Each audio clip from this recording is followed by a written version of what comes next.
Okay, I also wanted to go over the notes that you guys took. You should have watched my videos and come up with the answers to these questions. How do you form the preterite tense for regular verbs? To start with,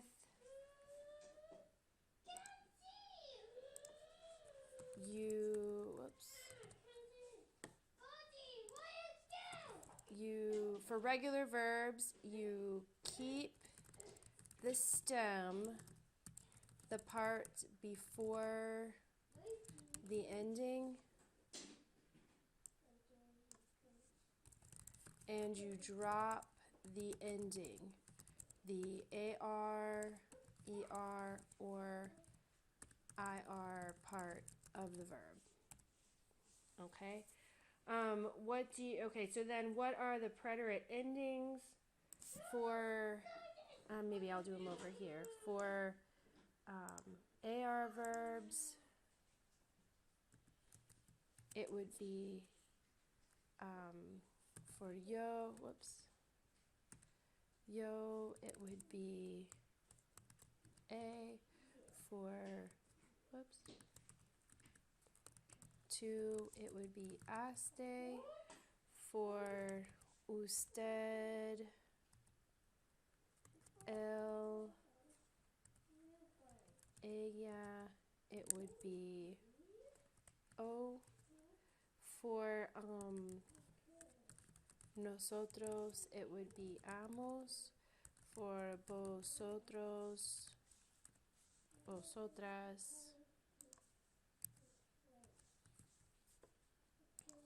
it would be estéis. And for ustedes, ellos, ellas, it would be Aaron. Okay, and maybe I can.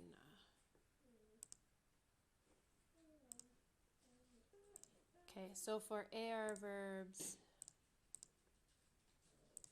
it would look like this. These are the endings that you would add.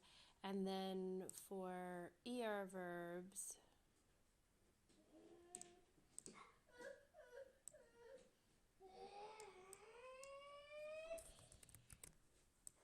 it would look like this.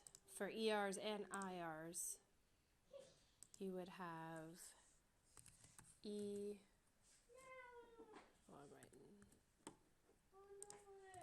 writing iste,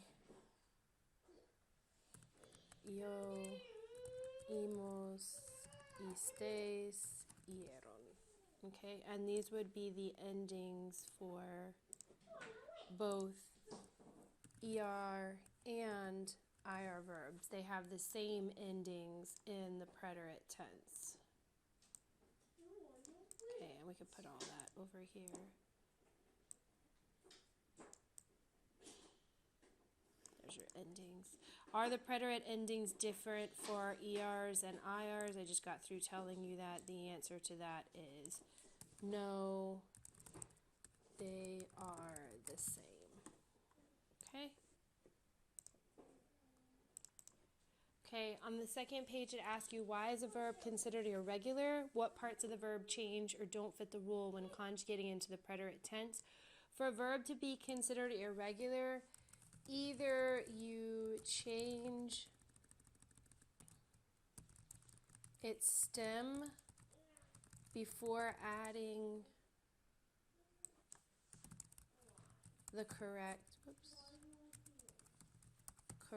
ending, or you add different endings than those that you would add to a regular verb, or some combination of the two.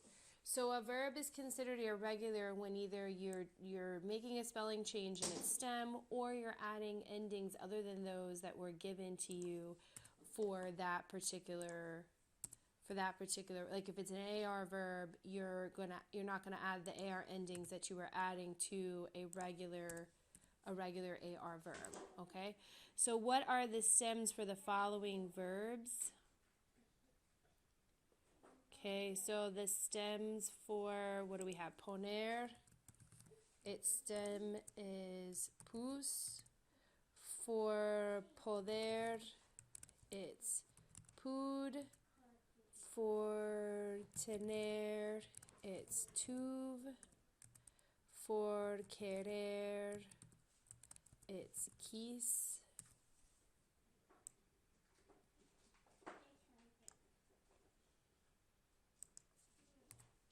I don't know. Okay, for what else do we have? Tener, venir, it's bean. For estar, it's estuve. And for saber, it's soup. So those are the stems for all of those verbs. Those irregular verbs. Okay, what preterite endings are used with these verbs? Be, iste, o, imos, istes, ieron. So you can see it's kind of a combination of AR and ER, IR endings. You have E, I don't know, maybe I should move it over, hold on.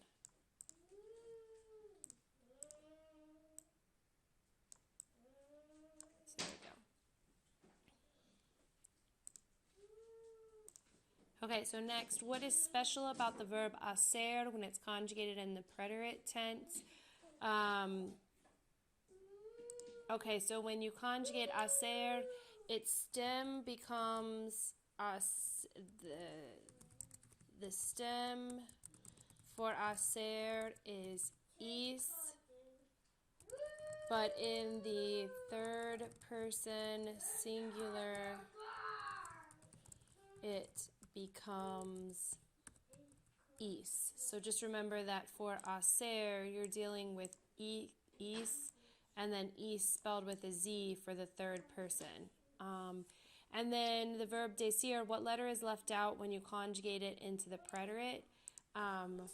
For the third person plural form, you leave out the I. So instead of it being dijeron, it's dijeron.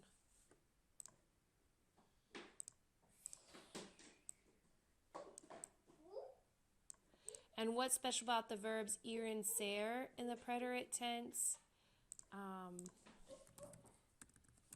They have the exact same conjugations, okay? So fui, fuiste, fue, fuimos, etc. That all goes with both ser, ir and ser. Okay, so this says list words that usually indicate that you are going to use the preterite. The words that I was looking for are these. You should have put words like ayer, anteayer, anoche, desde el primer momento, durante 2 siglos, el otro día, el lunes, el martes, la semana pasada, el año pasado, anteayer, el otro día. So these are the words that I was looking for you to say what words you used that let you know you're going to use the preterite. How do you say that you're going to do something on a particular day? Do you use the preposition en? No. You use the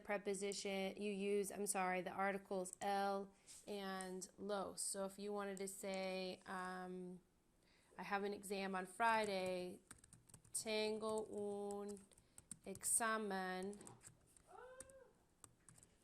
el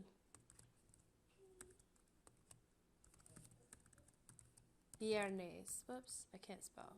Viernes. So that L is how you say on. This is how I say I'm going to have a test on Friday.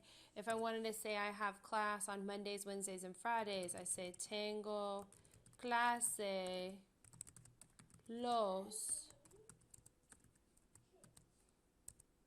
lunes, miércoles, y viernes. Okay?